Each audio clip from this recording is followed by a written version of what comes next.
One of the most annoying and potentially confusing elements of economics lies in a confusion between two concepts, inevitability and desirability. Economists believe that supply and demand are inevitable forces in the sense that they are powerful forces that must be taken into account. But economists don't believe the view that all outcomes of supply and demand are desirable. And economists certainly don't agree with the fatalistic conclusion that nothing can or should ever be done about the outcomes of supply and demand. Certainly, you can do things that will affect the prices and quantities produced in markets. A society might have goals that the market is not accomplishing.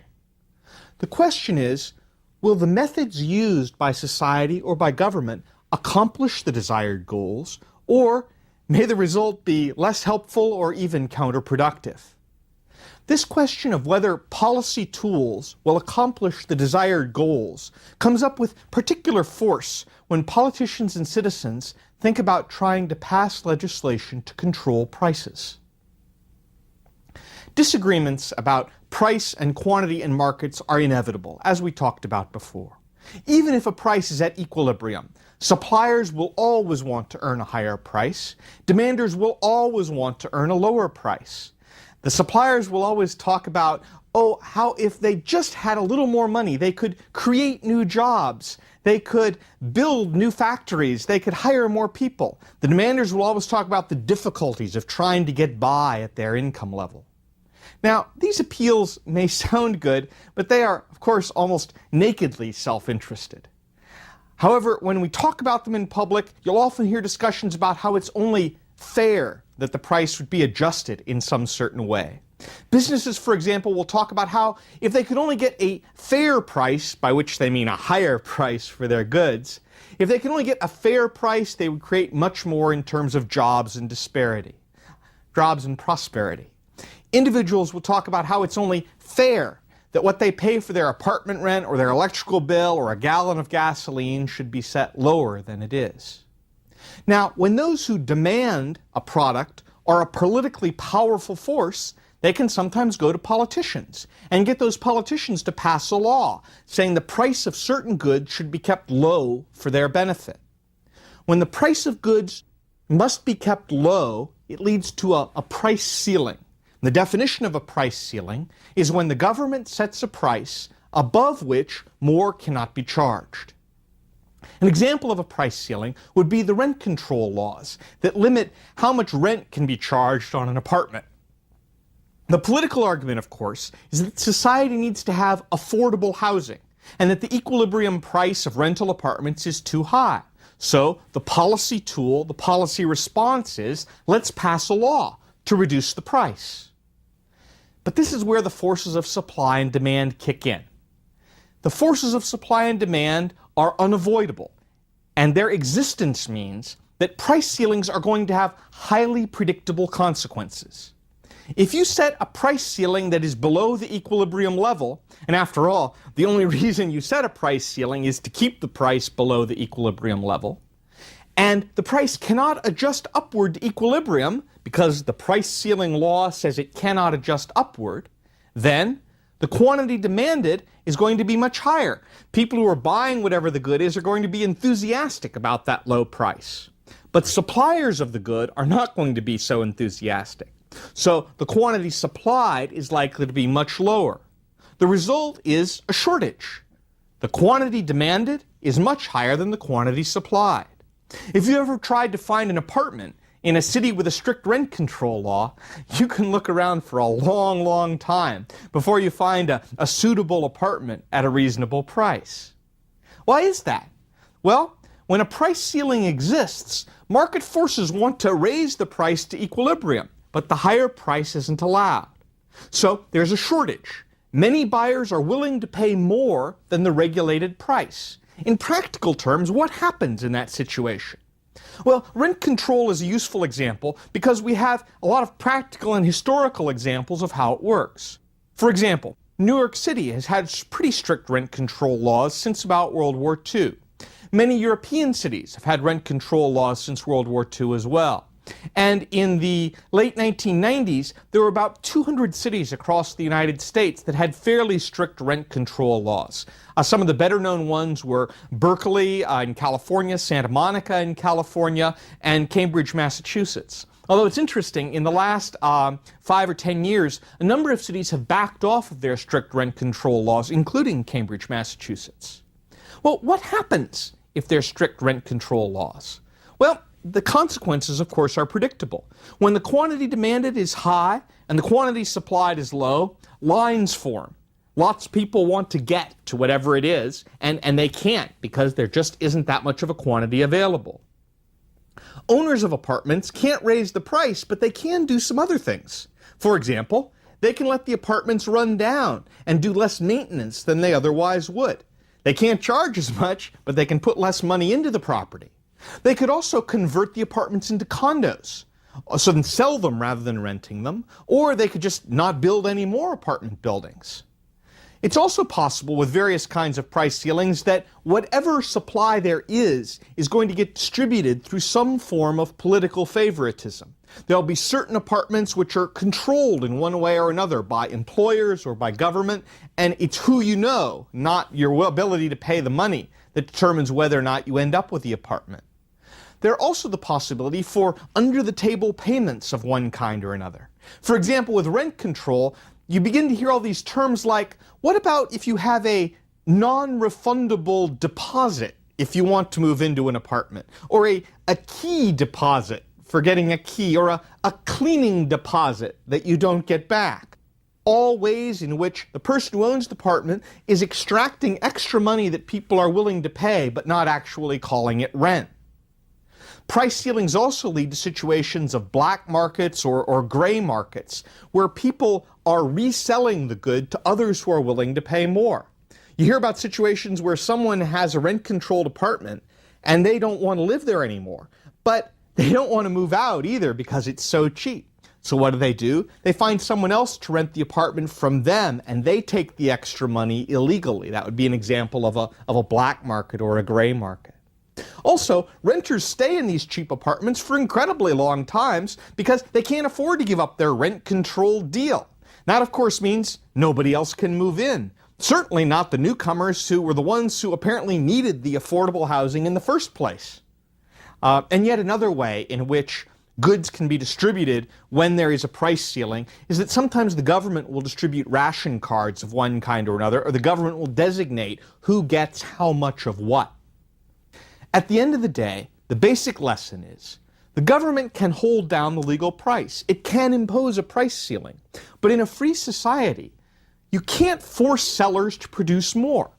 And it is very, very, very hard to regulate all the possible ways of getting around a price ceiling, especially if you've got people who are willing to pay more and sellers who are willing to take more. One way or another, they can work some things out. Let's consider the opposite case, not a price ceiling, but a price floor. When those who supply a good are a politically powerful force, that group can sometimes get politicians to pass a law saying the price of certain goods should be kept high for their benefit. Remember, these are suppliers, so suppliers want to have a high price. And this would lead to a price floor. The definition of a price floor is when the government sets a minimum price and you're not allowed to charge less than that price. You're not allowed to pay less than that price. An example of a price floor would be the laws that guarantee farmers a certain price for their crops. Now, in the case of these laws, it's not literally a law that you can't charge less, but the way it works in the US anyway, is that there's a set of government payments for farmers that kick in if the price falls below a minimum predetermined level. And so a farmer would never sell below a certain price, they would sell the food to the government instead. The political argument, of course, for price floors and price floors in agriculture is that the nation needs a stable and an expanding supply of food. We need to keep farmers in business. They're a part of the U.S. heritage, and the equilibrium price is sometimes just too low. Notice the value judgment there, too low, through no fault of the farmers. And so we need a law to guarantee that farmers get a fair price. And there's that value judgment in fair price again. These supports for farmers are especially aggressive and high across the European Union and Japan. In the early 2000s, the high-income countries of the world were spending an average of about $1 billion per day. And again, that's $1 billion per day supporting their farmers and keeping the prices of farm products high. Now, whatever the intentions that people express, whatever their intentions, their feelings about fairness, when they support price floors, the forces of supply and demand are just not avoidable. They mean that price floors are going to have highly predictable consequences. If you set a price that is above the equilibrium level, and it can't fall down to the equilibrium because of a price floor, then what's going to happen? Well, suppliers are going to be delighted at that high price, so the quantity supplied is going to be pretty large. Demanders, on the other hand, aren't going to be so enthusiastic about that high price, so the quantity demanded will be somewhat lower. The result is a surplus, the quantity supplied exceeding the quantity demanded. So, visual terms, mountains of surplus grain, oceans of surplus milk, although I guess it usually ends up as dried milk, so it's mountains of surplus milk as well. When a price floor exists, market forces want to reduce the price, but a lower price isn't possible. So that surplus arises, with many sellers willing to take the regulated price rather than selling to people who would actually demand it. In that situation, given that the forces of supply and demand are inevitable, what happens in the market? Well, the market can react in various ways, say in terms of agricultural markets. One thing that happens, for example, is when farmers are guaranteed a fairly high price for their crops, the price of farmland tends to go up. Because after all, the products that are produced on that land are worth more because of the price floor. What that means is that people who own farmland benefit, but there are lots and lots of farmers who rent their land. And those farmers don't actually benefit from the price floor. What they end up doing is, sure, they can get a higher price when they sell their crop, but they also pay higher rent when they're renting their farmland. And so part of the price floor is translated into a cost of farmland. There are also issues of what happens if you encourage people to produce more than is being demanded in the market. For example, there are issues of land and water use and environmental issues related to farming. For example, what happens if farming is extended out to marginal land, to scrubland, to land which probably shouldn't be intensively watered or intensively fertilized because the runoff might get into stream systems, the runoff might get into lakes and rivers. There's a variety of kinds of possible environmental damage that can happen from high-intensity farming. And it's not at all clear that one wants to encourage high-intensity farming all the time. You need to think about what the impact on land would be instead. Now, of course, current law tries to think about that impact on land. It tries to have a set of rules about, expand production, but not in this way and not on this land and in these different ways. But those rules are very difficult to handle and easy to get around. Another possibility would be some sorts of quotas. In this case, the quotas wouldn't be how much do you get? The question would be how much can you sell? And there are a number of agricultural commodities in the U.S. where the government sets a quota on what producers are allowed to produce. And by setting that quota, they try and prevent people from producing too much. And a final approach, of course, is government programs that buy up and store the extra amount that is produced in one way or another. Then, of course, you have the problem of, well, how do you get rid of all the extra stuff that is produced? And one of the options that the U.S. has often used is, when possible, we send a lot of it off to low-income countries. We call it food aid. Now, food aid is, of course, when people are starving, potentially a really helpful, productive, positive thing. But it also can be extraordinarily destructive to farmers in low-income countries around the world. Farmers in low-income countries where people might be earning the equivalent of $500 a year or $1,000 a year have just no chance of competing against $1 billion a day in subsidies from high-income countries. One vivid example of this a few years back in the 1970s was there was a big earthquake in Managua, Nicaragua. The earthquake leveled large parts of Managua, and there was enormous human suffering, and there was a great need for new buildings, for medical supplies, for all sorts of disaster relief that would go straight to the big city. The U.S. said, well, this is a case where a lot of people need to be fed. And I think with good intentions, the U.S. government sent off an enormous amount of wheat to Nicaragua. But here's the thing about earthquakes. Earthquakes knock over buildings, but they don't knock over wheat fields. And so the farmers in Nicaragua all of a sudden had to compete with an enormous amount of free U.S. wheat, which suddenly appeared in the markets. We succeeded in feeding some people in the cities. We also succeeded in bankrupting an awful lot of the farmers who counted on that stuff. So when we think about how we're helping farmers in the U.S., we need to think about all of the costs and all of the consequences. One of the things that happens is that consumers in rich countries pay more for their food. And you can argue, well, it is a rich country, the United States, and if we want to have consumers pay more, if we want to spend some tax money on farmers, so be it. There's a lot of things in the economy that we spend money on just because we think they're a good idea.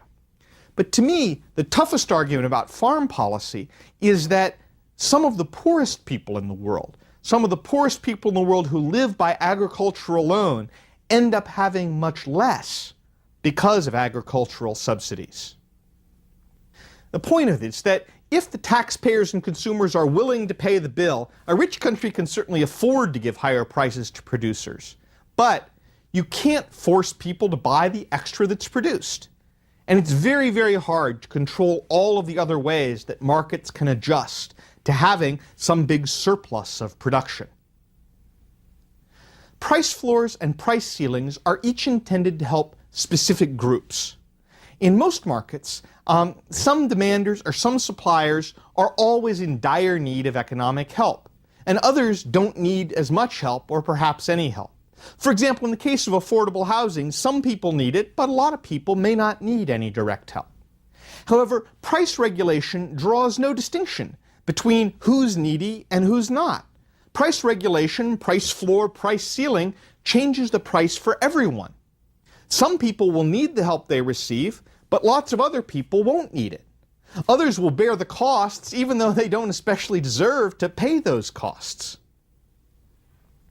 When we think about that problem, you sort of think about farmers. Well, in some areas are going to be individual small farmers, and they might really need financial help in order to make it through. But an awful lot of farm production is really large corporate farms. They're making a lot of money, and the price floor is just a benefit to an enormous agribusiness company. Again, the price floor draws no distinction between who's needy and who is not. It changes the price for everyone. So when you think about whether or not you want to help people or not help people through price floors and price ceilings, what you need to do is think about, are the benefits going to the people who they really want it to go to? What if the government tried instead to help everyone? What about if we had price floors for all the producers to make sure they had high prices, and we had price ceilings for all the consumers to make sure that everything was affordable? So bingo, we've got high prices for all the producers, we've got low prices for all the consumers, and the problem is, how does this work exactly? How can you have a situation where the consumers aren't paying very much and the producers are getting a lot? Well, what we're actually describing in that scenario is really actually the old Soviet Union, where back in the 1980s, something like a quarter of the central government's budget was subsidies, because the government was simultaneously trying to subsidize high prices for the producers and low prices for the consumers. Now, the problem at the end of the day, of course, is you can't subsidize everyone for everything all the time. Somewhere, the money has to come from somewhere. Not only do you have budgetary costs, but you have the prices of shortages and surpluses and black markets and all the rest. One of the most memorable comments about that was from Nikita Khrushchev, the premier of the Soviet Union some decades ago. And Khrushchev was once quoted as saying, "Economics is not a subject that greatly respects one's wishes." It's not enough just to say, boy, I sure wish all the producers could have high prices. I sure wish everyone could pay low prices. Economics doesn't respect your wishes in that way. The market is just too powerful to ignore. Governments can alter prices, but as long as individuals and businesses have some freedom to act in a self-interested way, they're going to react to those new price incentives. They're going to supply more or demand less in ways that are really thoroughly predictable. Remember, what lies behind a willingness to supply? Really, it's the firm thinking, can we make a reasonable level of profit? If the society is relatively free and a firm doesn't think they can make a reasonable level of profit, you can't make them produce. Even in a society which is not much of a free market, you can force firms to produce, but you can't guarantee they'll produce at much quality. They may well produce at a very low quality.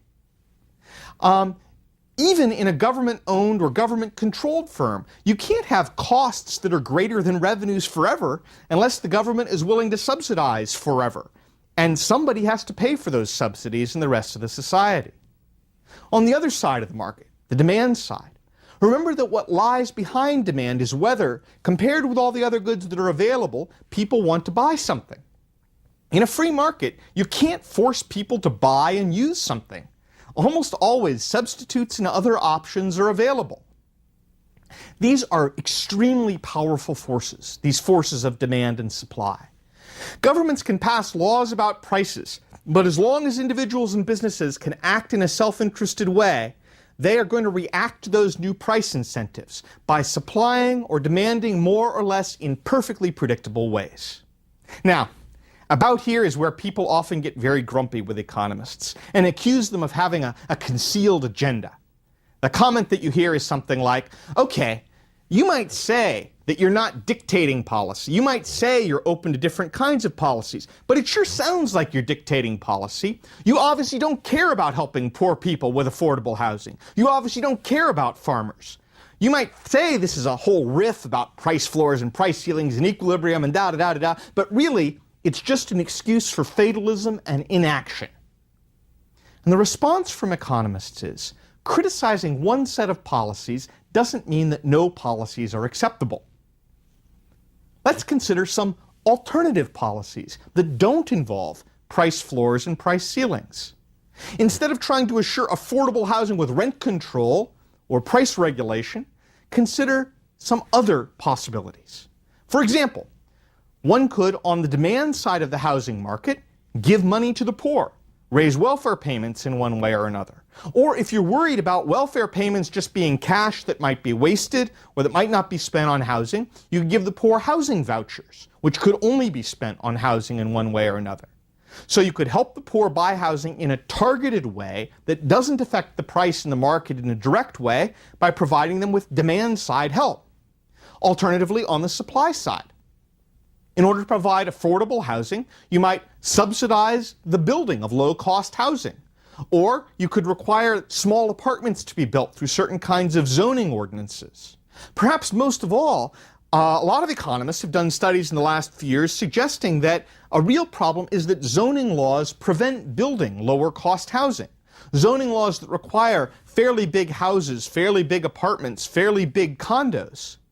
And if you got rid of those rules, or at least limited how much they can limit what people can do, much more low-cost housing would be built. So, either increasing the demand for housing from poor people or increasing the supply of housing by removing these restrictions should both result in a higher equilibrium quantity of affordable housing.